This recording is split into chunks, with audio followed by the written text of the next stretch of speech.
পড়াশোনা তোমরা শুরু করেছো as per public service commission West Bengal, তোমার নোটিফিকেশন বেরিয়েছে।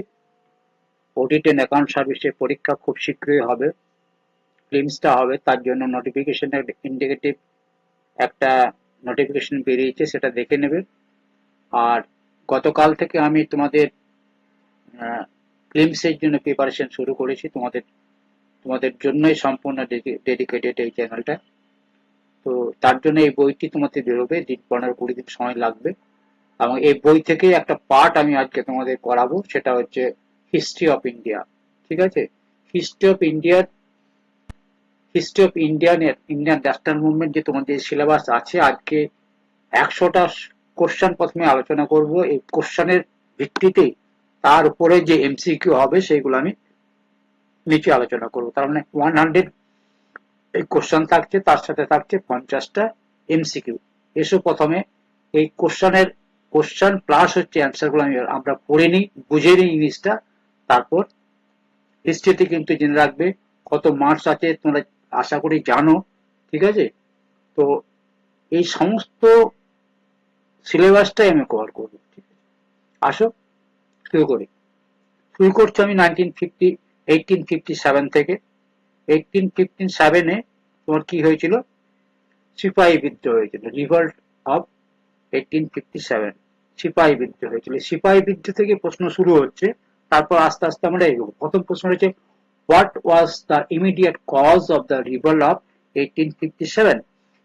তোমরা মাধ্যমিকে পড়েছো, যারা কমার্স ব্যাক, সকলেই তোমরা কমার্স ব্যাকগ্রাউন্ড, তোমরা মাধ্যমিকে পড়েছো, এইচএসে তোমরা কমার্স ছিলে, মাধ্যমিকে পড়েছো। সিপাহী বিদ্রোহের তোমার একটা ইমিডিয়েট কারণ কি ছিল? ইমিডিয়েট কারণটা কি ছিল দেখো, সেখানে কি ছিল? ইমিডিয়েট কারণ ছিল Enfield rifle, new Enfield rifle একটা বেরিয়েছিল। সেই এনফিল্ড রাইফেলে একটা গ্রিজ কার্টিজ দেওয়া হতো। সেখানে বলা হতো নাকি ওটাতে গরুর চর্বি দেওয়া আছে, coated with cow and pig fat, হ্যাঁ, offending the both the Hindus and Muslim soldiers. তার জন্য কিন্তু সিপাহী বিদ্রোহ ইমিডিয়েট কজ হচ্ছে এইটা। এইটা হচ্ছে, হ্যাঁ, Enfield rifle and grease cartridge, এই কথাটা তোমার অপশনে থাকবে। তাই 1857-এর যে ইমিডিয়েট কজ ছিল, একটা নতুন রাইফেল ব্রিটিশরা বার করেছিল, যার মধ্যে যারা আমাদের যারা হিন্দু এবং মুসলিমরা যারা ওদের সেনাবাহিনীতে কাজ করতো, সিপাহীরা যারা সিপাহী হিসেবে কাজ করতো, তাদেরকে এই কার্টিজটাকে গ্রিজ কার্টিজ দেওয়া আছে, তাহলে মুখ দিয়ে খুলতে হতো। তাহলে একটা হিন্দু বা মুসলিম এরা কিন্তু বোধ হচ্ছে কি, পিক, ধরো হিন্দুরা গরু খায় না, কাউ খায় না, আর মুসলিমরা পিগ খায় না, তাহলে এই দুটো কাঠির যদি হিন্দু মুসলিমদের মধ্যে ওদের ধর্মে আঘাত লেগেছিল, এটা হচ্ছে ইমিডিয়েট কজ। ঠিক আছে, এরপরে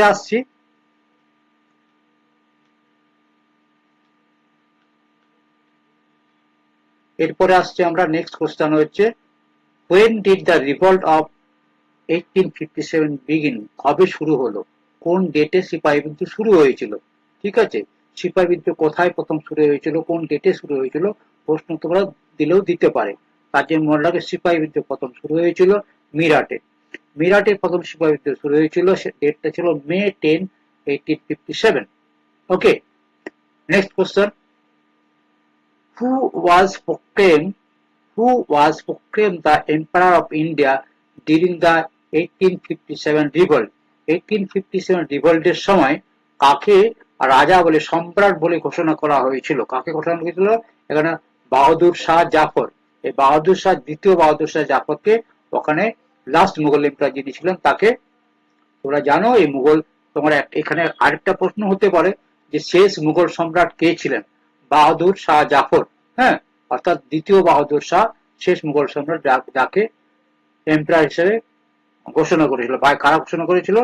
by the rebels of Delhi, দিল্লির যারা বিদ্রোহী ছিল তারা ঘোষণা করেছিল। হু ওয়াজ মঙ্গল পান্ডে?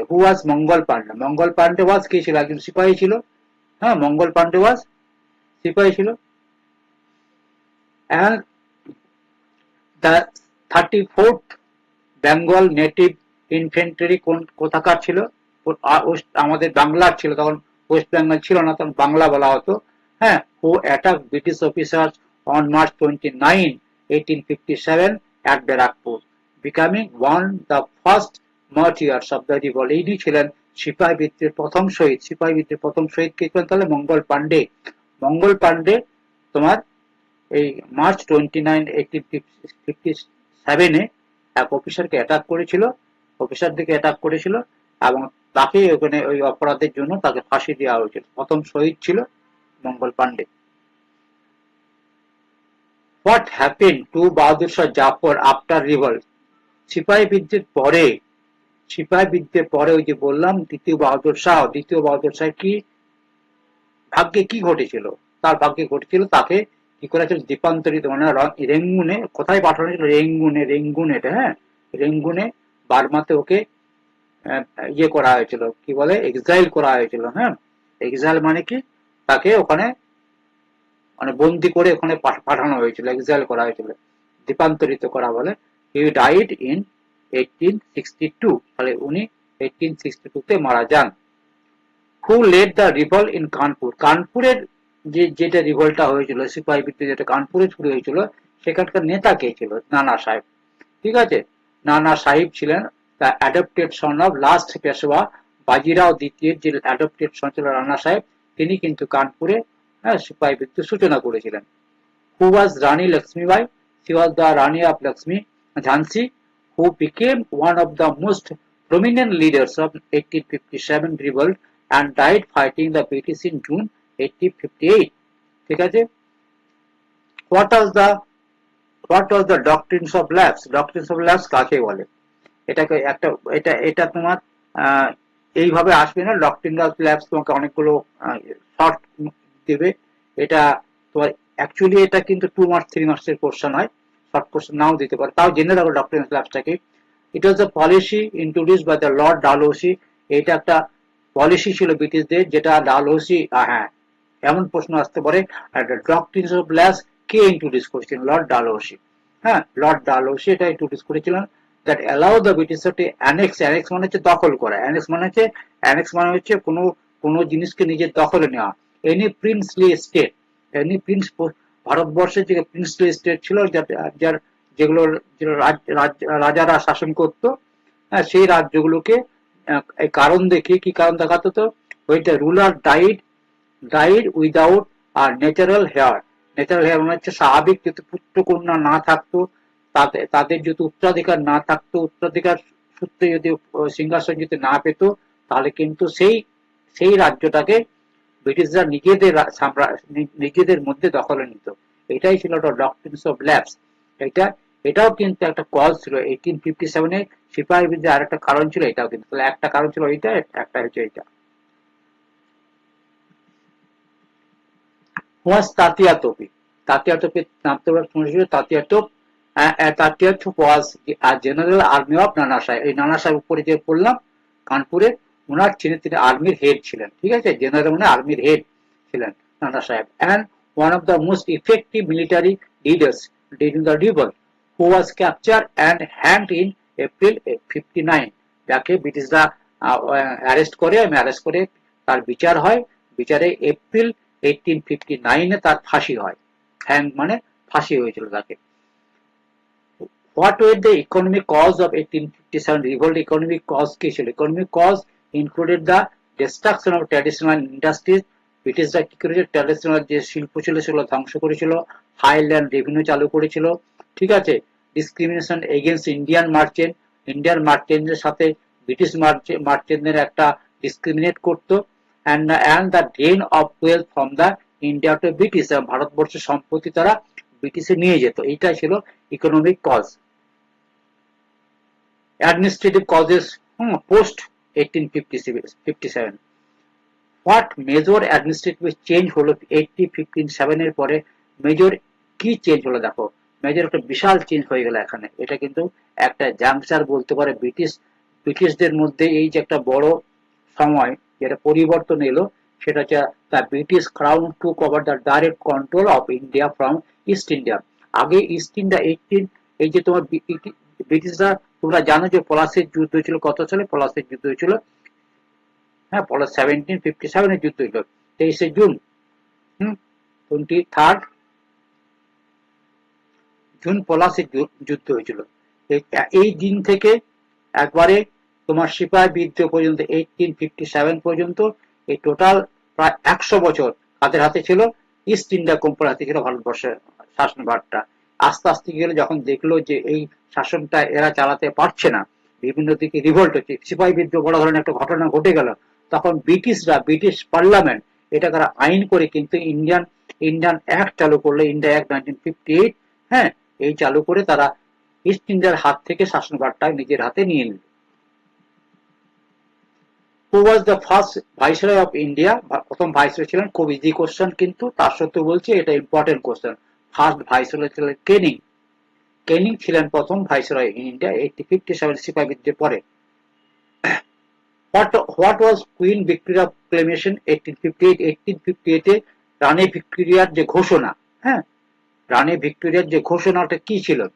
ইট ওয়াজ a proclamation that transferred power from the East India Company to the British Crown। যেটা বলা হলো আগে সেটাই, ওই যে 18 ইন্ডিয়া অ্যাক্ট 1858 এ যে অ্যাক্টটা চালু হলো, সেই অ্যাক্ট অনুসারে ইস্ট ইন্ডিয়া কোম্পানির শাসনভার ব্রিটিশ ক্রাউনের, যেটা ইন্ডিয়ার যে পোর্শনটা, যে সকল জায়গাগুলো দখল করে ইস্ট ইন্ডিয়া শাসন করতো, সমস্ত সমস্ত দায়িত্বটাকে কে নিয়ে নিল? ব্রিটিশ ক্রাউন, অর্থাৎ ব্রিটিশ পার্লামেন্ট নিয়ে নিল, মানে সরাসরি একবারে ইংল্যান্ড হাতে চলে গেল। অ্যান্ড প্রমিসড, হ্যাঁ, promise religious tolerance, equal opportunity and respect for Indians princess. তাহলে দেখো এখান থেকে একটা শুরু হলো, কিন্তু তখন একটা ইকুয়ালিটি এলো, তখন বিভিন্ন রকম ইন্ডিয়ানদের জন্য ভালো ভালো চিন্তা ভাবনা করা। দেখো এরপর থেকে কিন্তু দেখবে ইন্ডিয়াতে অনেক ইউনিভার্সিটি হচ্ছে, ইন্ডিয়াতে অনেক কলেজ হচ্ছে, এডুকেশন সেন্টার তৈরি হচ্ছে, হ্যাঁ, ইকুয়াল অপরচুনিটি দিচ্ছে, হ্যাঁ, তারপর তোমার বিভিন্ন রকম ফ্যাসিলিটিস ইন্ডিয়ান দিতে থাকলো, যেহেতু ব্রিটিশ কানাডাতে চলে গেল। এরা কিন্তু ইস্ট ইন্ডিয়া কিন্তু ইন্ডিয়াতে বেশি টর্চার করতো। সেই টর্চারটা করার জন্য কি হতো না, এই ধরনের ঘটনা ঘটলো, সিপাহী মিউটিনি হলো, সিপাহী সিপাহী বিদ্রোহ এলো। সিপাহী বিদ্রোহের ফলে কি হলো না, এই ধরনের ওরা দেখলো যে ভারতীয়দের কিছু সুযোগ সুবিধা দেওয়া উচিত, তার জন্য এই সকল respect for Indian princess. Indian princess বলতে কিন্তু ভারতবর্ষের যে তখন দেশীয় রাজ্যগুলো ছিল তাদেরকে সম্মান দেওয়া, ঠিক আছে। What was the Indian council act? একটা কাউন্সিল অ্যাক্ট তৈরি হলো, দেখো এই কাউন্সিল অ্যাক্ট গুলো মনে রাখবে।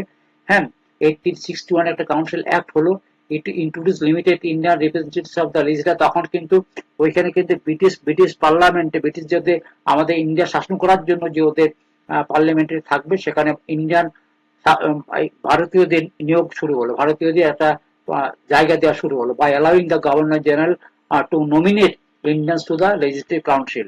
ঠিক আছে, জেনারেল গভর্নর জেনারেল ওরা কি করতে পারতো না, নমিনেট করতে পারতো, হ্যাঁ, লেজিসলেটিভ কাউন্সিলের আইন সংস্থা, সেখানে আইনসভাতে নমিনেট করতে পারতো। হু এর the first 3 Indians members of the viceroy of legislative council? খুব ভালো কোশ্চেন, এদের মধ্যে একটা হতে, হ্যাঁ, একটা দ্বিতীয় হতে পারে। দেখো, রাজা দিনকর রাও, মহারাজা পাটিয়ালা অ্যান্ড স্যার দিনকর রাও, এরা ছিল প্রথম, এই যে বললাম যাদেরকে জেনারেল গভর্নর জেনারেল নমিনেট করতো ইন্ডিয়ান ব্রিটিশ কাউন্সিলে, এরাই ছিল প্রথম তিনজন council, 3 members, Indian first 3 members ছিল এরা তিনজন। এবার ইকোনমিক পলিসিশন ইম্প্যাক্ট কি বললো দেখো। What was the permanent settlement of India? একটা পার্মানেন্ট চিরস্থায়ী বন্দোবস্ত এলো, চিরস্থায়ী বন্দোবস্ত লর্ড কর্নওয়ালিসের আমলে এসেছিল, সেটা শুরু হয়েছিল তোমার চিরস্থায়ী বন্দোবস্ত এখানে 1793। Very important question. It fix the revenue and perpetuity with zamindars, making them intermediaries between cultivator and the government. Government বলতে কি ব্রিটিশরা, গভর্নমেন্ট এখানে ব্রিটিশ, ইন্ডিয়ান গভর্নমেন্ট নয়। তার কাল্টিভেটার চাষিরা, চাষিদের সাথে জমিদারদের একটা, হ্যাঁ, এরা মিলিটারি হয়ে গেল, হ্যাঁ, মধ্যস্বত্বভোগী হলে এরা কি করতো, জমিদাররা কাল্টিভেটারের কাছ থেকে ট্যাক্স কালেকশন করতো আর ব্রিটিশদেরকে দিত, তাতে এরা কিন্তু কমিশন পেত। সেইভাবে একটা চিরস্থায়ী বন্দোবস্ত শুরু করলো, জায়গা জমিগুলো জমিদার হাতে পার্মানেন্টলি ওদের হাতে ছেড়ে দিল, যে তোমরা দেখাশোনা করো, তারপর তোমরা চাষিদের কাছ থেকে ট্যাক্স কালেকশন করে আমাদের দেবে। তখন কিন্তু জমিদার প্রথাটা শুরু হলো, মানে ব্যাপকভাবে শুরু হলো। What was the route? হ্যাঁ, রাউটারি সিস্টেম, জমিদারি সিস্টেম, একটা ল্যান্ড রেভিনিউ সিস্টেম, হ্যাঁ, ইন্ট্রোডিউস বাই থমাস মনরো। এই রাউটারি সিস্টেম কে চালু করেছিল? হ্যাঁ, এটা কিন্তু মনে রাখবে, থমাস মনরো চালু করেছিল in Madras and Bombay, where the settlement were made directly with the cultivators. হ্যাঁ, এটা এটা যে জমিদারি সিস্টেম চিরস্থায়ী বন্দোবস্ত, এখানে এখানে থাকছে কি জমিদার থাকছে। জমিদার কি করছে, জমিদার কাল্টিভেটের কাছ থেকে কালেক্ট করছে, কাল্টিভেটের কাছ থেকে কালেক্ট করে গভর্নমেন্টকে দিচ্ছে। আর এখানে এখানে ম্যাড্রাসে কি নতুন সিস্টেমটা কি চালু করলো, মুন্ড্রো মুন্ড্রো চালু করলো। আর জমিদারের মাধ্যমে সরাসরি রাইটস মানে হচ্ছে চাষিদের থেকে ডাইরেক্ট কালেকশন হবে। হোয়াট ওয়াজ দ্য মালওয়ারি সিস্টেম, এটা মালওয়ারি সিস্টেম, কি ধরনের ল্যান্ড লিমিট সিস্টেম একটা, এটাও কিন্তু ল্যান্ড লিমিট সিস্টেম। ঠিক আছে, system what the settlement were made with village communities, হ্যাঁ মহল, যে আস্তে আস্তে দেখো আস্তে আস্তে ভিলেজ কমিউনিটি আমরা ঢুকে যাচ্ছি, panchayat, mainly in the north western provinces and Punjab. মন্ডারবে পাঞ্জাবে, কিন্তু পাঞ্জাবে প্রথম পঞ্চায়েত ব্যবস্থা শুরু হয়েছিল। ঠিক আছে, সাউথ ইন্ডিয়াতে শুরু হয়েছিল তামিলনাড়ুতে, আর পাঞ্জাবে শুরু হয়েছিল তোমার নর্থ ইন্ডিয়াতে। What was the drain of wealth theory, drain of wealth, drain of wealth মানে কি, ভারতবর্ষের সম্পত্তি কোথায় চলে যেত, ব্রিটিশে চলে যেত তখন। হ্যাঁ, ড্রেন অফ ওয়েলথ একটা বই লিখেছিলেন কে, হ্যাঁ এই দাদাভাই নওরেজি। It argued that a British was draining India's wealth through unrequired export, unrequired যেটা প্রয়োজন নেই তার বাইরে ওরা এক্সপোর্ট করে আমাদের দেশের সম্পত্তি, হ্যাঁ সমস্ত কিছু ওরা ব্রিটিশে নিয়ে চলে যাচ্ছে, আমেরিকায় বলছি, ইংল্যান্ডে নিয়ে চলে যাচ্ছে। Salaries to British official and home charges, তাহলে কি করছে, এখান থেকে কি করছে, ভারতবর্ষের সম্পত্তি ব্রিটিশে নিয়ে চলে যাচ্ছে, ব্রিটিশের ওই দেশের অফিসারদের, ওই দেশের পার্লামেন্টারিদের বেতন দিচ্ছে, এখানকার সম্পত্তি নেই। How did British rule affect Indian handicraft? Handicraft মানে হস্তশিল্প। British policies led to the decline of Indian handicraft through unfair tariff. Unfair tariff মানে কর। ঠিক আছে, unfair tariff মানে হচ্ছে অন্যায়ভাবে কর চালু করতো, influx করতো of machines made British goods। হ্যাঁ, তাহলে কি হতো, ব্রিটিশ গুড ওরা কি করতো, ওদের যন্ত্রের সাহায্যে, মেশিন দিয়ে তারা ভারতবর্ষের ইয়ে করলো, যন্ত্র চালিত, আমাদের তাঁত শিল্প ছিল, ওরা যন্ত্র আনলো, যন্ত্র নিয়ে কি করলো, আমাদের তাঁত শিল্প যে হাতের কারুকার্য ছিল সমস্ত ধ্বংস হয়ে যাচ্ছে, হ্যান্ডিক্রাফট গুলো, হাতের কাজ। And lack of government petrol, যারা গভর্নমেন্ট পেট্রোল অর্থাৎ সরকারের সহানুভূতিটা পেত না, পৃষ্ঠপোষণ পেত না, ফলে কি হতো, ইন্ডিয়ান হ্যান্ডিক্রাফটটা ধ্বংস হতে থাকলো। ছোট্ট ছোট্ট প্রশ্ন, এগুলো মন দিয়ে শোনো। Social and religious reforms movement, আস্তে আস্তে দেখো আমরা ঢুকছি কোন দিকে, ভেরি আমি যেগুলো বেছেছি ইম্পর্টেন্ট কোশ্চেন, যেগুলো ভেরি ইম্পর্টেন্ট, যে প্রশ্নগুলো আসে। প্রথমে যে ব্রাহ্ম সমাজ, হ্যাঁ রাজা রামমোহন রায় কবে ফাউন্ডেড করেছিল, 1828-এ। ঠিক আছে, হ্যাঁ রিফর্ম অফ হিন্দু সোসাইটি, ব্রাহ্ম সমাজ। সতীদেবতা প্রথা কবে রদ হয়েছিল, দেখো এর পরবর্তী পেতে পারো, সতীদেবতা প্রথা রদ হয়েছিল, সতীদেবতা প্রথা রদ হয়েছিল 1829-এ, রামমোহন করেছিলেন। What were the main objective of Brahmo সমাজের মেন অবজেক্টিভ কি ছিল, দেখো abolish of practice like sati দেওয়া প্রথা উচ্ছেদ, তারপর চাইল্ড ম্যারেজ অর্থাৎ বাল্য বিবাহ রোধ করা, এবং কাস্ট ডিসক্রিমিনেট অর্থাৎ এই যে বর্ণ, তোমার যে জাতিভেদ প্রথা ছিল সেটাকে দূর করা। অ্যান্ড প্রমোটেড মনোথিজম মানে কি, এক বিবাহ, মনোথিজম মানে হচ্ছে একশ্বরবাদ, হ্যাঁ ন্যাশনালিজম অ্যান্ড উইমেন এডুকেশন। এই সমস্ত থেকে রামমোহন রায় অনেক কিছু করেছে, তার শিক্ষা দীক্ষা, বিভিন্ন এডুকেশন, সমস্ত স্কুল কলেজ তৈরি করার ব্যাপারে রামমোহন রায়ের অগ্রণী ভূমিকা আছে। ঠিক আছে, ঈশ্বরচন্দ্র বিদ্যাসাগর, রামমোহন রায়, এই সময়টা তোমরা থাকতেন। তোমরা জানো যে রামমোহন রায়ের জন্ম হয়েছিল কত সালে, আমার যতদূর মনে পড়ছে আর কি, সম্ভবত এই 80 এই সময় হবে। মারা গেছিল দেখে নেবে একটু, জন্মটা দেখে নেবে, ঠিক মনে পড়ছে না। মারা গেছিল 20 সালে মারা গেছিলেন, 1833 সালে মারা গেছিলেন। ঠিক আছে, আর এই সময়ে তিনি কম বয়সে মারা গেছিলেন, কিন্তু সতীদেবতা এত সব কাজ করেছিলেন। আর এই সময় কিন্তু তখন কিন্তু রামমোহন রায়ের সময়ে, হ্যাঁ আরেকজন ব্যক্তিত্ব ছিলেন, তিনি ছিলেন আমাদের কে, এটা ভুল বললাম আমি, এটা হচ্ছে তোমার 1780, এটা দেখে নিতে হবে কত সালে, এটা 8 নয়। আর ঈশ্বরচন্দ্র বিদ্যাসাগরের জন্ম হচ্ছে 1820 সালে। হোয়াট ওয়াজ দ্য প্রার্থনা সমাজ দেখো বোম্বেতে হয়েছিল 1867-এ, মুম্বাই হয়েছিল। It was a reform movement that work against caste discriminate. একই ধরনের দেখ প্রত্যেকটা জায়গাতে, প্রত্যেকটা আমাদের দেশে প্রত্যেকটা জায়গাতে এক একটা মুভমেন্ট শুরু হয়েছে। সেই মুভমেন্ট গুলো একই ধরনের মুভমেন্ট ছিল, হিউম্যান এডুকেশন, চাইল্ড ম্যারেজ রোধ করা, কাস্ট ডিসক্রিমিনেশন, এগুলো যেমন রামমোহন রায় শুরু করেছিল আমাদের পশ্চিমবাংলাতে বা বাংলার বুকে, বা তখন তো পশ্চিমবাংলা ছিল না, বাংলা বলতে তখন বর্তমান বাংলাদেশ যেটা আছে সেটাকেও বোঝাতো। ঠিক আছে, তার মধ্যে বোম্বাইতে শুরু হয়েছিল, কে শুরু করেছিলেন? প্রার্থনা শুরু করেছিলেন, কে শুরু করেছিলেন? এটা দেখো, রিফর্ম মুভমেন্ট ওয়াজ কাস্ট, হ্যাঁ, ডিসক্রিমিনেট চাইল্ড ম্যারেজ আর উইমেন। এটা ছিল তোমার, আমি একটুকু প্রার্থনা সমাজ হয়েছে তোমার, প্রার্থনা সমাজ নামটা ভুলে যাচ্ছে আমার এই মেমোরিতে, দয়ানন্দ সরস্বতী। ঠিক আছে, আর্য সমাজ হচ্ছে দয়ানন্দ সরস্বতী। প্রার্থনা সমাজটা দেখতে হবে কি করছি, বলে দেবো পরে। আর্য সমাজ হচ্ছে দয়ানন্দ সরস্বতী, প্রার্থনা সমাজটাও একটু দেখে বলতে হবে। ঠিক আছে, ভুলে গেছি। এরপরে দেখো, দেখে নিও তোমরা স্লোগান অফ আর্য সমাজ কি ছিল? Back to Vedas. হ্যাঁ, কাদের স্লোগান ছিল? ব্যাক টু বেদাস হচ্ছে আর্য সমাজ। আর্য সমাজকে ফাউন্ডেড করেছিল 1875 এ দয়ানন্দ সরস্বতী। আর দিকে পার্থ সমাজ কত সালে হলো? 1867 এ প্রার্থনা সমাজ হলো। ঠিক আছে, এরপরে দেখো, what was the Aligarh movement. Aligarh movement কে শুরু করেছিল? Syed Ahmed Khan. Syed Ahmed Khan aimed at the মুসলিমদের জন্য এডুকেশন। এরা যেমন হিন্দুদের জন্য করছে, এরা মুসলিমদের এডুকেশন, সোসাইটি, লিডিং টেস্ট পিছিয়ে পড়া, হ্যাঁ, মোহাম্মদ অ্যাংলো ইন্ডিয়ান কলেজ তৈরি করেছিল আলিগড়ে 1875 এ। তাহলে দেখো, এখানে শুরু করেছিল আলিগড় মুভমেন্ট। কে শুরু করেছিল? সৈয়দ আহমদ খান। কি জন্য করেছিল? একই কজ ছিল প্রায়, হিন্দুদের, ওরা চাইছিল হিন্দুদের উন্নতি, এরা ছিল মুসলিমদের উন্নতি। এই জন্য আলিগড়ে কিন্তু অ্যাংলো ওরিয়েন্টাল কলেজ একটা তৈরি হয়েছিল।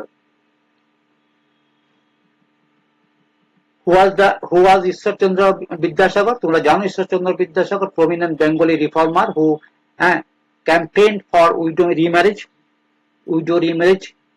ঠিক আছে, আমাদের বিধবা বিবাহ চালু করেছিলেন, উইডো রিম্যারেজ, বিধবা বিবাহ চালু হয়েছিল সম্ভবত দেখবে 1855 হয়েছিল। ঠিক আছে, women education and against child marriage and polygamy. Polygamy মানে কি হলো? বহু বিবাহ। ঠিক আছে, পলিগিমি মানে বহু বিবাহ রোধ করা। একটা পুরুষ অনেক বিয়ে করত। হ্যাঁ, কুলীন প্রথা ছিল তখন, ব্রাহ্মণদের মধ্যে কুলীন প্রথা ছিল। একজন বুড়ো ব্রাহ্মণ সে 10টা 12টা করে বিয়ে করত। ঠিক আছে, দিয়ে সতী দেওয়া প্রথা, তারা যখন ওই বুড়ো ব্রাহ্মণ যখন মারা যেত তখন ওদেরকে সতী দেওয়া করা হতো। তাহলে এই সমস্ত কিছু রোধ করার জন্য এইসব আন্দোলন করা হয়েছিল। What was the age of consent act 1891 এ?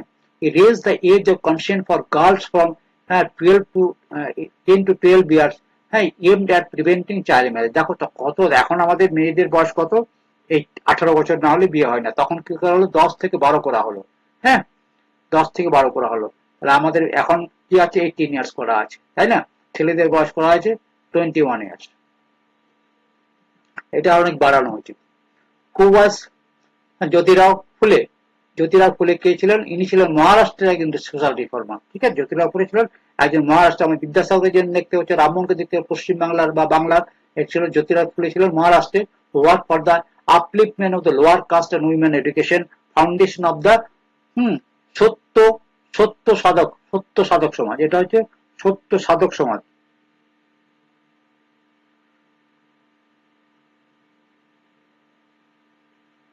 সত্য সাধক সমাজ, এটা, হ্যাঁ, মানুষের লেখা বাবা টাক খুব। Satya Sadhak Samaj.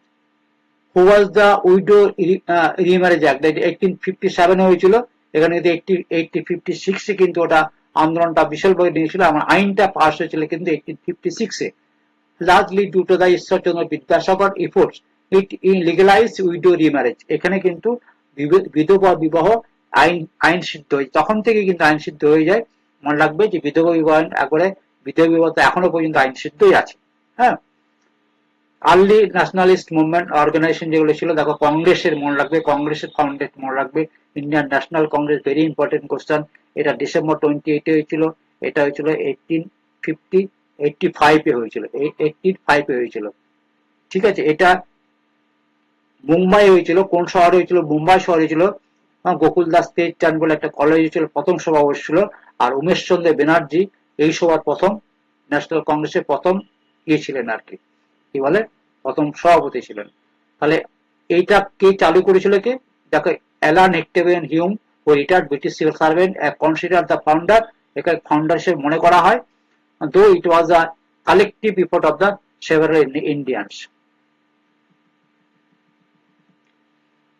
Who was the first president of Indian National Congress? Umesh Chandra Banerjee. এই উচ্চারণটা করবে এটা উমেশ চন্দ্র, এটা বানানটা ভুল হয়ে গেছে, উমেশ চন্দ্র ব্যানার্জি বাংলাতে, ব্যানার্জি, হ্যাঁ, was the first president of INC.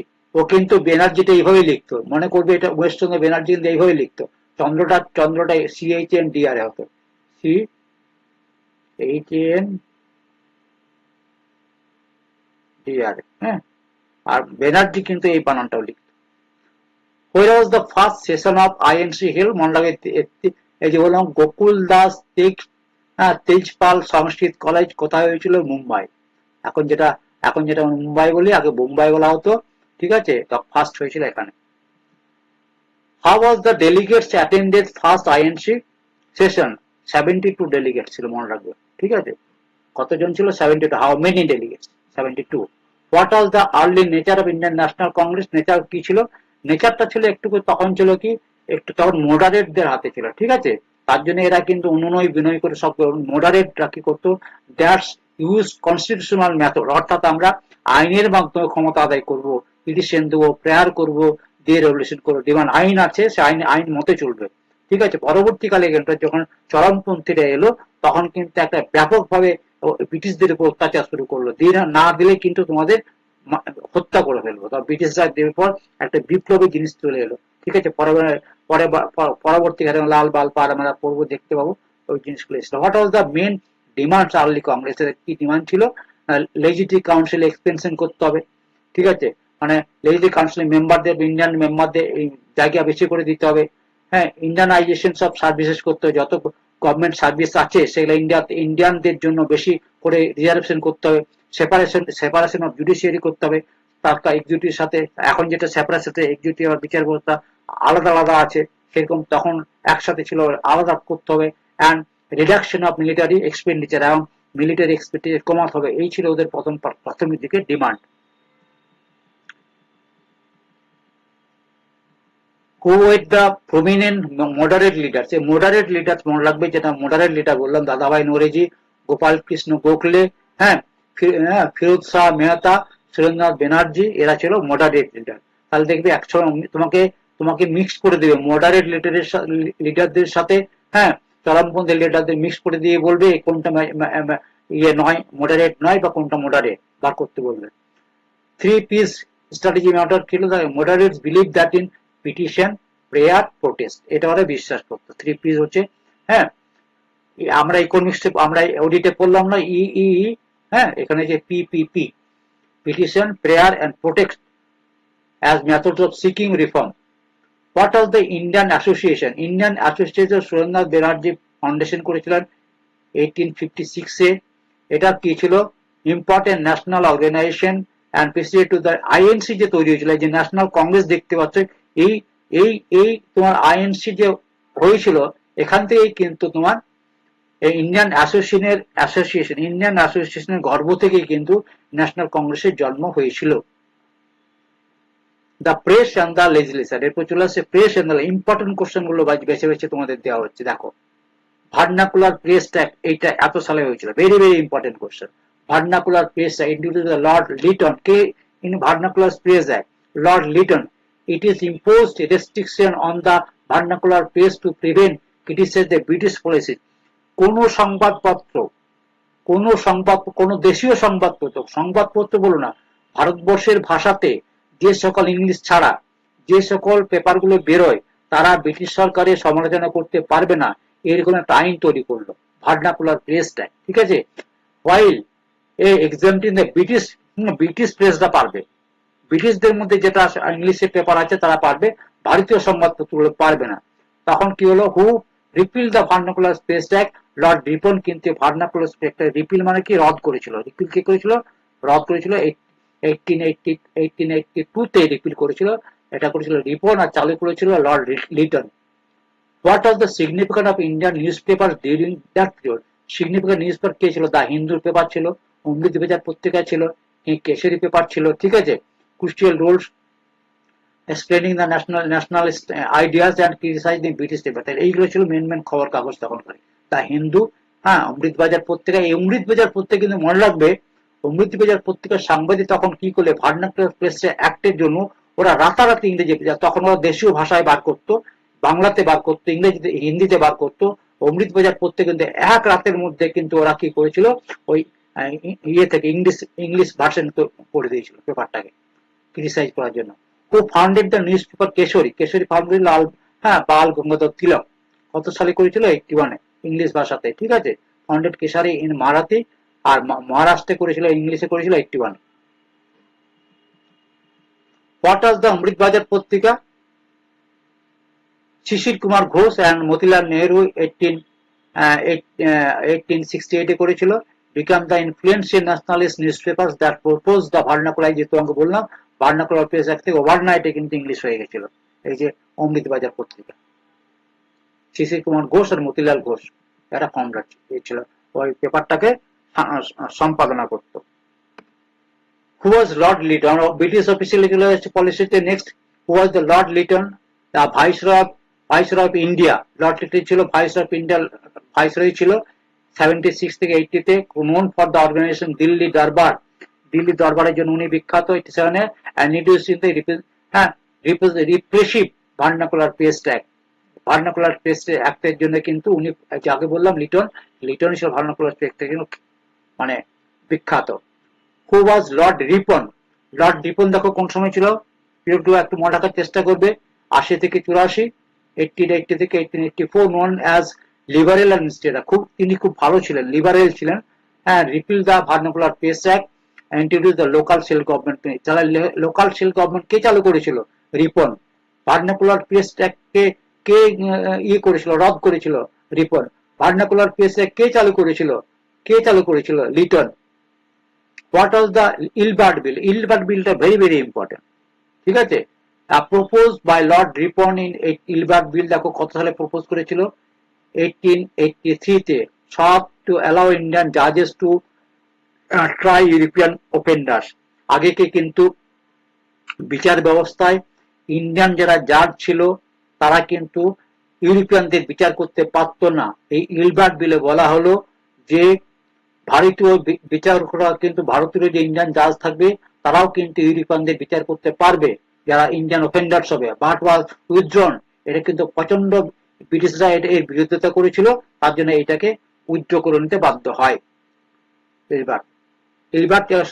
Ilbert ছিলেন কি? ইলবার্ট ছিলেন সেক্রেটারি অফ রিপন। ইলবার্ট একজন নাম, সেক্রেটারি ছিলেন ইলবার্ট বিল, তার মাধ্যমে ইন্ট্রোডিউস হয়েছিল বিলটা। Who was the Lord Dufferin? Lord Dufferin দেখো পিরিয়ডটা দেখো, তারপরে ছিল ডাফরিন, হ্যাঁ, whose tenure Indian National Congress. ডাফরিনের আমলে ইন্ডিয়ান ন্যাশনাল কংগ্রেস 1985-এ, দেখো 1885-এ ন্যাশনাল কংগ্রেস ফাউন্ড হয়েছিল, হ্যাঁ। হু ওয়াজ লর্ড কার্জন? তোমরা কার্জনকে জানো, এই 1899 থেকে 1905 পর্যন্ত এর আমলে বঙ্গভঙ্গ হয়েছিল, তোর নাম পার্টিশন অফ বেঙ্গল, বঙ্গভঙ্গ হয়েছিল 1905 সালে এর আমলে, ঠিক আছে। কার্জন গেট আছে বর্ধমানে। known for his administrative efficiency but also for controversial policies, বঙ্গভঙ্গ, partition of Bengal, ঠিক আছে। 1 মিনিট দাঁড়াও, সুইচটা দিতে হবে ল্যাপটপে।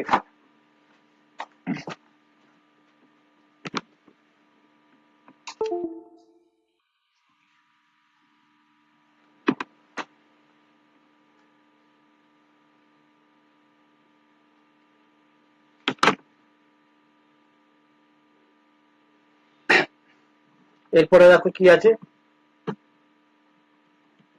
ইলবার্ট বিল হলো, লর্ড ডাফরিন হয়ে গেল, এগুলো হয়ে গেল। এবার এডুকেশন এন্ড কালচারে চলে আসছি। What was the world Wood despatch? দেখো ভেরি কোশ্চেন গুলোকে আমি তোমাদেরকে দিয়েছি, এই প্রশ্নগুলোর মধ্যে তুমি জেনে রাখবে, এই যে প্রশ্নগুলো দিয়েছি এত সাজানো গোছানো প্রশ্ন তুমি পাবে না। উডের ডেসপেস কত হয়েছিল? এই উডের ডেসপেসটা কি জানো? ম্যাগনা কার্টা অফ ইংলিশ এডুকেশন বলা হয়। ভারতবর্ষের যে ইংলিশ এডুকেশন শুরু হয়েছিল এই উডের ডেসপেস থেকে ইংলিশ এডুকেশন শুরু হলো এখানে। এই উডের ডেস্কের জন্য কিন্তু দেখবে উডের ডেস্কের জন্য ভারতবর্ষে কিন্তু আমাদের কলকাতা ইউনিভার্সিটি তৈরি হয়েছিল, ঠিক আছে, কলকাতা মেডিকেল কলেজ হলো উডের ডেস্কে, যদিও এটা 1857 তৈরি হয়েছিল। What were the first three university established 85 দেখানো, কলকাতা ইউনিভার্সিটি, ম্যাড্রাস ইউনিভার্সিটি, হ্যাঁ, আর মুম্বাই তিনটি ইউনিভার্সিটি কিন্তু 1857 তৈরি হলো উডের ডেস্কের জন্য। উডের ডেস্কের বলা হলো যে তিনটা আমাদের যে তখন এইটা তিন ভাগে ভাগ ছিল, কলকাতা, মুম্বাই, ম্যাড্রাস, এই তিনটে জায়গাতে তিনটে ফেমাস ইউনিভার্সিটি তৈরি করলো, Calcutta university, Mumbai university, Madras university. এরপরে দেখো Hunter commission, very important. Hunter commission উডের ডেস্পেজ, হ্যাঁ, it reviewed the process of wooded dispatch under commission and primary education, ভাষা দেশীয় ভাষাতে তোমার পড়াশোনা শুরু করলে, emphasis primary and vernacular education শুরু, ভার্নাকুলার দেশীয় ভাষা। উডের ডেস্পেচ হান্টার কমিশন, এটা উডের despatch very very important. Who establish the Indian National social reform, হ্যাঁ, এমজি রানাডে সোশ্যাল রিফর্ম। আর Raghunath Rao founded 1887 to discuss social reform issues. What was the significance of the Bengal Renaissance? Bangla Renaissance মানে বাংলা রেনেসার গুরুত্বটা কি, significant কি? ইট was the cultural, দেখো সারা ভারতবর্ষের মধ্যে বাংলাতে কিন্তু তখন রেনেসা ঘটেছে। রেনেসা মানে কি, হ্যাঁ, সমস্ত কিছু তো বিভিন্ন দিকে বাংলার উন্নতি ঘটেছিল, কালচার বলো, সোশ্যাল বলো, ইন্টেলেকচুয়াল, তখন বড় বড় পণ্ডিত মানুষের দেখো তখন রবীন্দ্রনাথ, তাই না, রামমোহন রায়, ঈশ্বরচন্দ্র বিদ্যাসাগর, বঙ্কিমচন্দ্র, শরৎচন্দ্র, এই সময়টাতে একটা বাংলাতে নেতাজি সুভাষ, মানে একটা বিশাল ব্যাপার তখন বাংলার মধ্যে, তার জন্য বেঙ্গলি রেনেসা বলা হতো। It was the cultural, social, intellectual and artistic movement, হ্যাঁ, Bengal during 19th century and led to the awakening and reform in Indian society। সারা ভারতবর্ষে কিন্তু বাংলার নাম ছিল এইগুলোর জন্যই কিন্তু একটা সময়। স্বামী বিবেকানন্দ,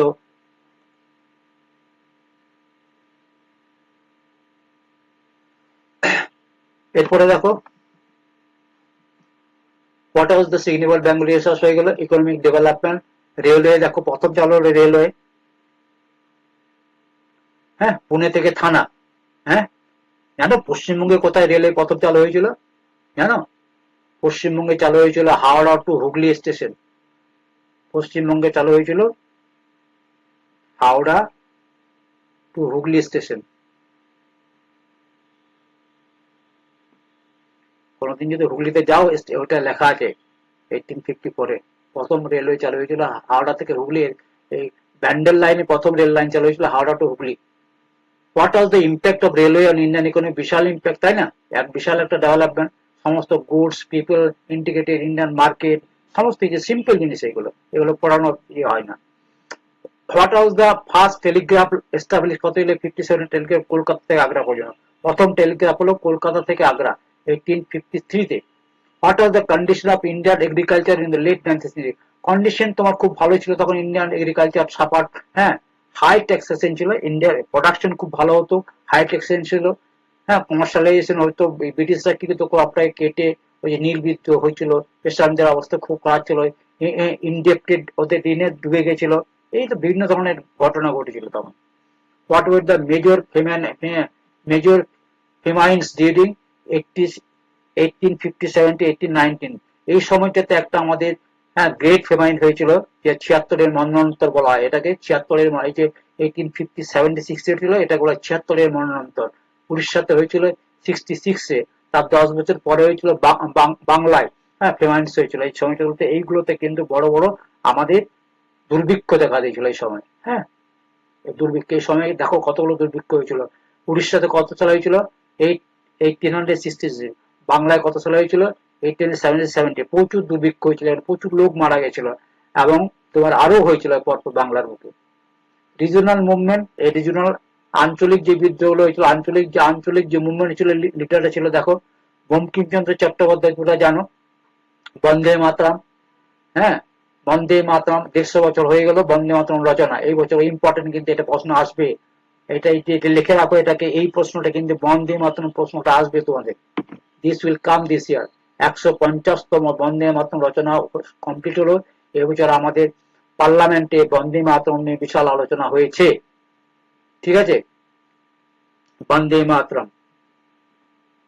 হোয়াট ইজ বন্দে মাতরম? বন্দে মাতরম হয়েছিল কি আনন্দ মঠের লেখা বন্দে মাতরম 87 বন্দে মাতরম হচ্ছে হ্যাঁ rallying cry of the Indian independence. এটা ছিল একটা বলতে পারো ভারতীয় স্বাধীনতা সংগ্রামীদের একটা মন্ত্র ছিল বন্দে মাতরম, উদ্বুদ্ধ করতে এই মন্ত্রে। ঠিক আছে, সংস্কৃত পোয়েম হ্যাঁ বঙ্কিমচন্দ্র লিখেছিল। Who founded the Hindu news paper? হ্যাঁ, হিন্দু নিউজ পেপার ফাউন্ড হয়েছে সুব্রমণিয়ান আয়ার, জি সুব্রমণিয়াম আয়ার ফাউন্ডেড করেছিল 1878 ম্যাড্রাসে। Very very important question. এই কোশ্চেন সেট তুমি জেনে রাখবে, বইয়ের মধ্যে তোমরা পাবে। হু ওয়াজ দাদা সাহেব নওরোজি? আর দাদা সাহেব নওরোজিকে ওল্ড ম্যান অফ ইন্ডিয়া বলা হতো। দাদা সাহেব ওল্ড ম্যান অফ হ্যাঁ সর্দার বল্লভভাই প্যাটেলকে কি বলা হতো? Iron man of India. সেরকম grand old man of India বলা হতো দাদাভাই নওরোজিকে। কি ছিল? He was first Indian to selected the British parliament. British পার্লামেন্টে প্রথম উনি ইন্ডিয়ান হিসেবে গেছিলেন। Parliament profound the drain of wealth theory. Dadabhai Naoroji কিন্তু উনি ছিলেন ড্রেন অফ ওয়েলথ থিওরি প্রবক্তা। প্রোফাউন্ডার মানে হচ্ছে প্রবন্ধের প্রবক্তা। পূর্ণ সার্বজনীন সভা কে কোথায় হয়েছিল? এটা পুনেতে হয়েছিল 1870-তে। ঠিক আছে, one of the earliest political organization led হ্যাঁ voice public opinion and submitted representative of to the government. এরপর legal and judicial reform. Was the Indian penal code? হ্যাঁ, what was the Indian penal code? Drafted হ্যাঁ Lord Macaulay করেছিল penal code. It became to the force of 1860 and provided a comprehensive criminal code of India. এখনো পর্যন্ত criminal code of ইন্ডিয়াতে যেটা চলে penal code, সেটা কিন্তু এখান থেকেই নেওয়া হয়েছে। ঠিক আছে, আইন। What was the code of criminal procedure? What was the code of criminal procedure? It established the High Court of Calcutta, Mumbai and Madras, replacing the Supreme Court at Sadar Adalat. What was the significance of High Court Act? High Court Act এখানে মনে রাখবো high court act. এইগুলো অ্যাক্টের ফলে কিন্তু আমাদের তিনটা high court তৈরি ছিল, মুম্বাই একটা, ম্যাড্রাসে একটা, ঠিক আছে, আর কলকাতায় একটা। তিনটা হাইকোর্ট তৈরি ছিল। তাদের কি সুপ্রিম কোর্ট জানো তোমরা? সুপ্রিম কোর্ট প্রথম আমাদের সুপ্রিম কোর্ট যখন ছিল এখানে কলকাতায় সুপ্রিম কোর্ট ছিল, সেটা কিন্তু পরবর্তীকালে দিল্লিতে নিয়ে যাওয়া হয়। এবং তোমরা এটাও জানো যে ভারতবর্ষের রাজধানী কিন্তু কলকাতা ছিল, সেটা দিল্লিতে নিয়ে যাওয়া হয়। আর এলিজা ইমফে ছিল হ্যাঁ সুপ্রিম কোর্টের প্রথম বিচারপতি। এটা সুপ্রিম কোর্টের প্রথম, এটা সুপ্রিম কোর্টটা প্রথম হয়েছিল কিন্তু দেখো 1774 এর কথা বললাম, এটা যখন বললাম কলকাতাতে সুপ্রিম কোর্ট ছিল। তারপরে পরবর্তীকালে এটা নিয়ে যাওয়া হয়। প্রত্যেকটা জায়গাতে কিন্তু ইম্পর্টেন্ট জায়গা যেগুলো ছিল কলকাতা, মুম্বাই, ম্যাড্রাসে তিনটা হাইকোর্ট তৈরি করা হলো। কত সালে করা হলো দেখতে পাচ্ছি, কোন অ্যাক্টের বলে। What was the armed act? 1878 restricted Indian from possessing arms without license. Without license কিন্তু আর্ম এখনো পর্যন্ত তাই আছে। Disarmed the population while exempting European. হ্যাঁ, ইউরোপিয়ানরা কিন্তু আর্ম নিয়ে ঘুরে বেড়াতে পারতো। ভারতীয়দের জন্য আইন তৈরি করা হলো, কোনো ভারতীয় লাইসেন্স ছাড়া আর্ম রাখতে পারবে না। What was the Indian council act? এই কাউন্সিল অ্যাক্ট গুলো মনে রাখবে, 1892 তে হয়েছিল। It increase the number of non official member legislative কাউন্সিলে ভারতীয়দের বাড়ানো হলো। গেভ দেম লিমিটেড পাওয়ার দেওয়া হলো to discuss budget and question. বাজেটে পার্টিসিপেট করতে পারে, কোশ্চেন করতে পারে, লিমিটেড পাওয়ার, আইন রচনা করার ক্ষমতা ছিল না তাদের। এরপর হচ্ছে রিলিজিয়াস অ্যান্ড কালচারাল। রামে দেখো স্বামী বিবেকানন্দ রামকৃষ্ণ পরমহংসদেবের একজন শিষ্য, disciple. He represented Hinduism in the parliament of religions. মনে রাখবে চিকাগোতে 1893 তে করেছিল। Founded the Ramakrishna mission. Ramakrishna mission কত সালে ফাউন্ডেড হয়েছিল? 1897 হয়েছিল। What was the theosophical society? Theosophical society মনে রাখবে, একজনের নামটা খুব মনে রাখবে। থিওসফিক্যাল সোসাইটি এটা হচ্ছে madam Blavatsky and Colonel Olcott in 1875, New York, and established the Indian headquarters in Adyar, Madras, 1882 তে এখনো পর্যন্ত আছে এটা। ঠিক আছে, প্রমোটিং হিন্দু অ্যান্ড বুদ্ধিস্ট ফিলোসফিদের জন্য করা হয়েছিল। এটা হিন্দু এবং বুদ্ধিস্ট ফিলোসফি তাদের উন্নতির জন্য ফিলোসফি সোসাইটি তৈরি করা হয়েছিল।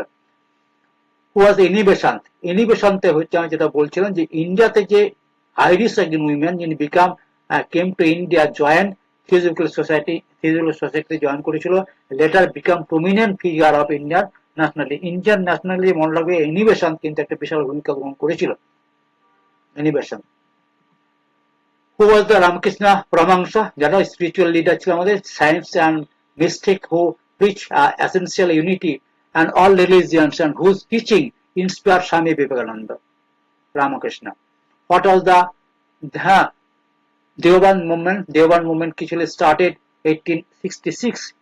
Deoband in Uttar Pradesh. Uttar একটা দেওবান একটা জায়গার নাম। What an Islamic revolution ছিল, ইসলামিক মুভমেন্ট ছিল এটা, established pure Islamic teaching.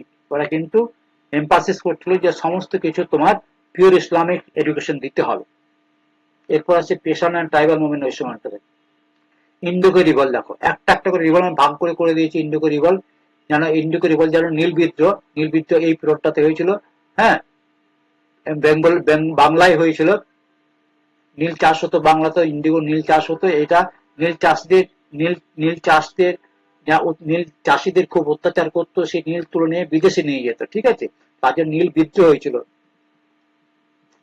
who wrote the Indigo Revolt, who wrote about the Indigo Revolt? Dinabandhu Mitra নীল দর্পণ রচনা করে। দীনবন্ধু মিত্র কি রচনা করেছিল? নীল দর্পণ। দেখো বাংলাতে এটা একটা নীল দর্পণ গ্রন্থ রচনা করেছিল ইন্ডিগো ইয়েদের জন্য, অপারেশন অফ ইন্ডিগো প্ল্যানার, যারা নীল চাষ করতো তাদেরকে যে অত্যাচার করতো তাদের কাহিনী নীল দর্পণে লেখা ছিল।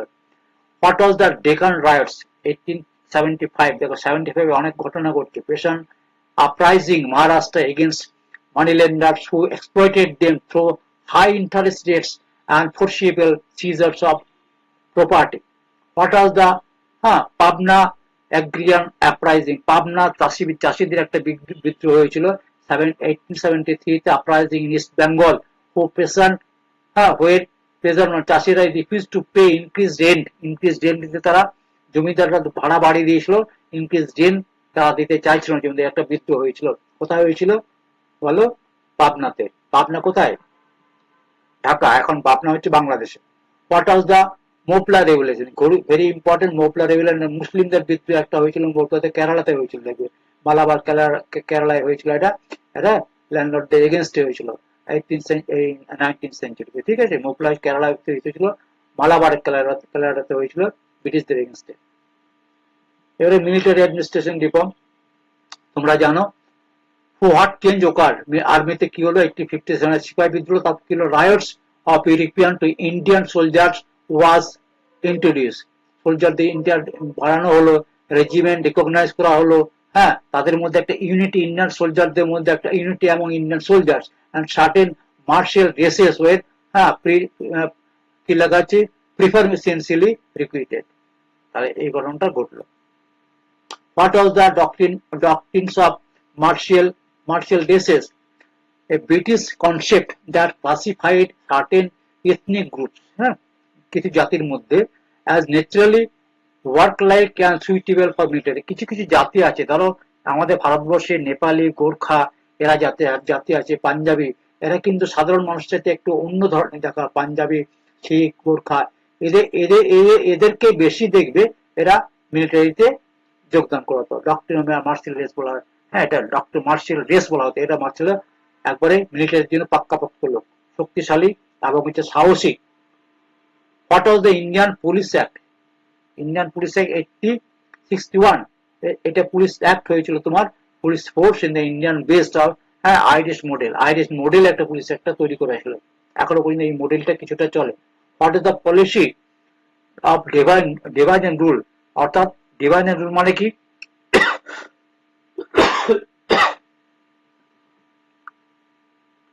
প্রশ্নগুলো দেখো।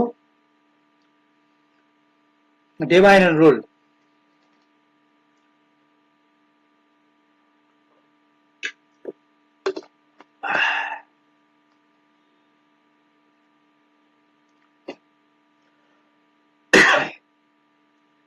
অর্থাৎ ডিভাইড মানে কি? ভাগ করো। ডিভাইড এন্ড রুল, ডিভাইড বলছি, ডিভাইড এন্ড রুল, বিভাজন করো, শাসন করো। Divide and rule policy. British strategy ছিল কি, ক্রিয়েটিং ডিভিশনস বিটুইন ইন্ডিয়ানস আর মুসলিম মধ্যে ডিভিশন করে এরা কি করতো, ভারতবর্ষে তাদের মধ্যে ইউনিটিতে বাধা দিত, যাতে ওরা মুসলিম আর হিন্দু যদি একসাথে যোগ হয়ে যায় তাহলে ওদের পাওয়ার বেড়ে যাবে। তাই হিন্দু মুসলিমকে ওরা একসাথে মিশতে দিত না, তাদের মধ্যে একটা বিভেদ রচনা করে চলতো, সে ডিভাইড এন্ড রুল পলিসি চলতো। ঠিক আছে। What was the financial decentralisation 1870? Financial decentralisation introduced Lord Mayo. It gave limited financial power to provincial government. Trade and commerce, দেখো সুয়েজ ক্যানেল সেই সময় হয়েছিল, সুয়েজ ক্যানেল মনে রাখো, সুয়েজ ক্যানেল কত সালে হয়েছিল? হ্যাঁ, ভেরি ইম্পর্টেন্ট একটা ক্যানেল, যার মাধ্যমে আমাদের ব্রিটিশদের সাথে ব্যবসা বাণিজ্যের ইনক্রিজিং হয়েছে, trade and movement of people, এইটা এই ইকোনমিক ডেভেলপমেন্ট হয়েছে সুয়েজ ক্যানেলের জন্য। অনেক রাস্তার ডিস্টেন্স কমে যায় সুয়েজ ক্যানেল তৈরি হওয়ার জন্য, জানো, ভূমধ্যসাগরের Suez Canal. What were the main exports from India during the period? এই সময় কি ছিল? র মেটেরিয়াল লাইক কি করতো, cotton, jute, indigo, tea, opium, এইগুলো আমাদের দেশ থেকে বিদেশে কি করা হতো, রপ্তানি করা হতো, এক্সপোর্ট করা হতো। What were the main imports to India? কি আনা হতো? দেখো, textile, cotton, goods from the Britain and other manufacture goods. তাহলে কি হতো, ভারতবর্ষে এই যে টেক্সটাইল নিয়ে আসছে, তাহলে ভারতবর্ষের শাড়ি শিল্প, তাঁত শিল্প প্রচন্ড ক্ষতি হয়েছিল এদের জন্য। What of the currency crisis of 90s, 1890s? It is the falling value of silver, in which rupees were mean, যেটাতে ভ্যালু সিলভারের দাম কমে গেছিল, যেটা দিয়ে আমাদের তখন কি করা হতো, টাকাগুলো তখন থেকে আগেকার দিনে কিন্তু রূপো দিয়ে টাকা তৈরি হতো। Against gold led to the economic problem, resulting in the closer to Indian means to free silver coinage. Free silver coinage করা হলো। তাহলে what are the currency crisis হয়েছিল এখানে, this falling value of the silver, সিলভারের দাম কমে গেল, against gold led to the economic problem. হ্যাঁ, এই গোল্ডের দাম কি ছিল? গোল্ডের অনেক দামি ছিল, ঠিক আছে, গোল্ড দিয়ে চালানো যাচ্ছে না ইকোনমিক, তার জন্য সিলভার দিয়ে তৈরি করা হতো, resulting in closure of Indian মিন্টস।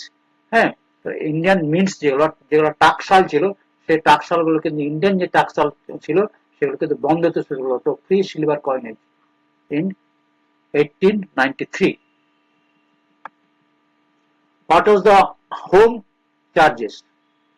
The expenses incurred in Britain on account of Indian administration, including salaries, pension, debt servicing, and military expenses paid from Indians revenue, এটাকে হোম চার্জ বলা হয়। অর্থাৎ ব্রিটিশ তার সংসার চালাচ্ছে আমাদের টাকা দিয়ে, ভারতবর্ষের সম্পত্তি দিয়ে, এটাই ছিল হোম চার্জেস।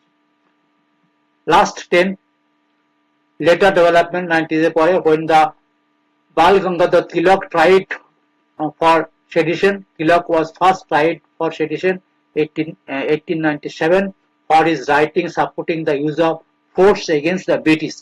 হ্যাঁ, রাইটিং এর দ্বারা, তার বাল গঙ্গোপাধ্যায় তার লেখকের দ্বারা, লাল বাল পাল, তোমরা জানো তিনটের নাম, রাইটিং এর দ্বারা, হ্যাঁ, supporting the use of force against the British, এরাই কিন্তু প্রথম বললো শক্তি সম্পদ করো, হ্যাঁ, নিজেদের মধ্যে বাহিনী তৈরি করে ব্রিটিশদের সাথে লড়াই করো।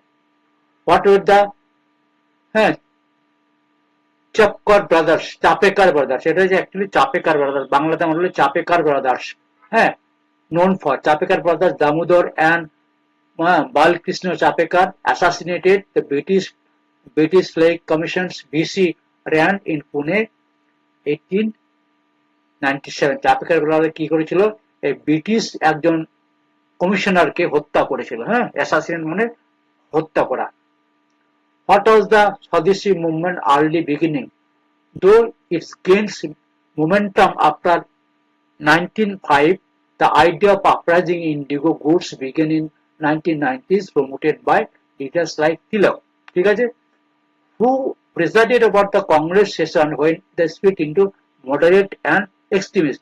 এই মনে রাখো, এই জিনিসটা কিন্তু মনে রাখবে, মডারেট আর এতে ভাগ হয়ে গেল।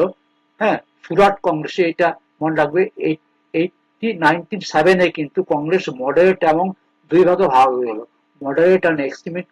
এটা মডারেট চরমপন্থী নরমপন্থীতে ভাগ হয়ে গেল সুরাট কংগ্রেসে সেশনে, বিটুইন মডারেটস অ্যান্ড এক্সট্রিমিস্ট। হ্যাঁ, building in 90s, the leader like Tilak challenging moderate method. Moderate তুমি দেখতে পাচ্ছিলে যে এদের দ্বারা কিছু 1800 85 কংগ্রেস ফাউন্ডেশন হলো, আর 1907 সাল পর্যন্ত এই যে 22 বছরের গ্যাপ, এই সময় শুধু ওরা কিন্তু করজোড়ে করেই থাকতো ব্রিটিশদের কাছে। করজোড় করে ব্রিটিশদের কাছে থাকলে চলবে না, এদেরকে মারতে হবে, না মারলে কিন্তু এরা সহজে কথা শুনবে না। তার জন্য কিন্তু এই মডারেট থেকে এক্সট্রিমটা আলাদা হয়ে গিয়ে কংগ্রেসটাকে দুই ভাগে ভাগ হয়ে গেল, মডারেটদের আর extremist Congress. What was the significance of the year? এই সময় সিগনিফিকেন্ট কি ঘটনা ছিল? ইন্ডিয়ান ফোর্স সিভিয়ার ফেমাইন্স হয়েছিল, প্লেগ এই আমরা দেখলাম, ইকোনমিক ডিস্ট্রেস হয়েছিল, leading to wide spread suffering and criticism of British policy. ঠিক আছে, এটা আসবে না পরীক্ষা। এরপর হচ্ছে personalities and contribution. Gopal Krishna Gokhale, Gopal Krishna Gokhale এখানে founder the servant of Indian society foundation করেছিল। ইম্পর্টেন্ট হচ্ছে এখানে servant of Indian society foundation করেছিল গোপাল কৃষ্ণ গোখলে। কত সালে? 1905 সালে। ঠিক আছে, অ্যান্ড অ্যাডভোকেটেড কনস্টিটিউশনাল রিফর্ম। তিনি চাইছিলেন যে ভারতবর্ষের যে সংবিধান, ওদের সঙ্গে যে সংবিধান ছিল, হ্যাঁ, এই যে কাউন্সিল অ্যাক্ট বলো, তোমার 1861 ইন্ডিয়ান ওদের যে তোমার যে ইন্ডিয়া অ্যাক্ট বলো, এগুলো পরিবর্তন চাইছিল। Who was the? Firoz Shah Mehta, a prominent moderate leader ছিলেন উনি, from Bombay, known as Lion of Bengal বলা হতো। Lion of Bengal বলা হতো কাকে? Firoz Shah মেহতাকে। who was brilliant lawyer and Congress leader. What was the? Mahadev Govinda Ranade. Mahadev Govinda Ranade কে ছিলেন? জাজ ছিলেন, স্কলার ছিলেন, সোশ্যাল রিফর্মার ছিলেন। কোথাকার ছিলেন? বা উনি ফাউন্ডেড এই যে প্রার্থনা সমাজ, মনে পড়ছেন, এখানে পেয়ে গেছি, প্রার্থনা সমাজ ফাউন্ডার হয়েছে গোবিন্দ রানাডে। দেখো প্রথম দিকে প্রশ্ন ছিল 7-8 নম্বর যে প্রশ্ন ছিল, প্রার্থনা সমাজ ফাউন্ডার ছিলেন Govind Ranade. Work for the widow remarriage. Widow remarriage কোথায় কোথায় করছিল রিম্যারেজে? হ্যাঁ, রানাডে, মহারাষ্ট্রে। and women's education. Who was the Surendra Banerjee? Known for Indian, Indian work বলা হতো কি, founded the Indian Association, যে অ্যাসোসিয়েশন ফলে ভারতবর্ষের একজন ন্যাশনাল লিডার ছিলেন উনি। এই ইন্ডিয়ান অ্যাসোসিয়েশনের গর্ব থেকে আমি বললাম কি, ন্যাশনাল কংগ্রেসের জন্ম হয়েছিল, আইএনসি, ইন্ডিয়ান ন্যাশনাল কংগ্রেসের জন্ম হয়েছিল কত সালে? কংগ্রেসের জন্ম হয়েছিল তোমার 1885-এ। What was the significance of the period? 80 পিরিয়ডের মধ্যে সিগনিফিকেন্স আমরা করলাম আর কি। This period mark the transition from traditional resistance to modern nationalist movement with the emergence of political organisation, social reform movement and the foundation of organised struggle against British rule and would eventually led to independence. আস্তে আস্তে কিন্তু দেখো আমরা আস্তে আস্তে কিন্তু British, এই আস্তে আস্তে কিন্তু আমরা 1905 পর্যন্ত চলে এলাম। ঠিক আছে, আস্তে আস্তে কিন্তু এগুলো তোমাদেরকে বলছি, এই ইয়ার গুলো ইম্পর্টেন্ট যা দেওয়া আছে 100টা প্রশ্নের মধ্যে, এটা খুব মন দিয়ে পড়বে। ঠিক আছে, এর পরের দিন আমি যে শর্ট কোশ্চেন 50টা আছে আমি আলোচনা করব। ঠিক আছে, আজকে 45 মিনিট এটা বেশি হয়ে গেছে। আশা করি তোমরা এই জিনিসটা শর্ট কোশ্চেন গুলো পড়বে, মনে রাখবে। আর আমরা মনে রাখবো, আরেকবার বলে দিই, এই বইটার মধ্যে সমস্ত কোশ্চেন অ্যান্সার, এই সমস্ত কোশ্চেন গুলো থাকবে। Okay, thank you very much. Subscribe করতে ভুলো না, সাবস্ক্রাইব করো, আর প্রতিদিন পড়াশোনা করো। হ্যাঁ, আজকে এখানে রাখছি।